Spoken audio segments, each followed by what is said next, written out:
আসসালামু আলাইকুম রহমতুল্লাহি ওয়া প্রিয় দিনী ভাই ও বোনেরা, দিনের আলো ছড়াতে বুক টান টান করে দাঁড়িয়ে যাচ্ছে মাদ্রাসা মানারুল কোরআন। চারদিকে সবুজ শ্যামল, চোখ জুড়ানো শান্ত স্নিগ্ধ পরিবেশ। ভোলার লালমোহনের এক চমৎকার প্রাকৃতিক পরিবেশে গড়ে উঠেছে দ্বীনি শিক্ষার এক পবিত্র আলোঘর, মাদ্রাসা মানারুল কোরআন। ভোলার লালমোহনের বুকে দ্বীনি শিক্ষার মশাল জ্বালাতে এই মাদ্রাসার নির্মাণ কাজ বর্তমানে পুরোদমে চলমান। এলাকার কোমলমতি শিশুদের কোরআনের হাফেজ ও খাঁটি মানুষ হিসেবে গড়ে তুলতে এই প্রতিষ্ঠানটি এক অনন্য ভূমিকা রাখতে যাচ্ছে।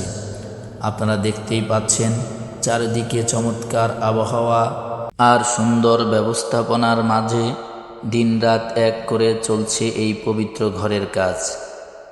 দিনের এই মহতি কাজে অংশীদার হতে এবং এই সুন্দর আয়োজনটি সরাসরি দেখতে আপনারা আমন্ত্রিত। ঠিকানা: পশ্চিম চরমোল্লাজি, চতলাবাজার, লালমোহন, ভোলা। আসুন আমরা সবাই মিলে এই চলমান পবিত্র কাজকে এগিয়ে নিয়ে যাই। মাদ্রাসা মানারুল কোরআনের সুন্দর অগ্রযাত্রার জন্য আপনাদের সকলের দোয়া ও সহযোগিতা একান্ত কাম্য। জাযাকুমুল্লাহু খাইরান।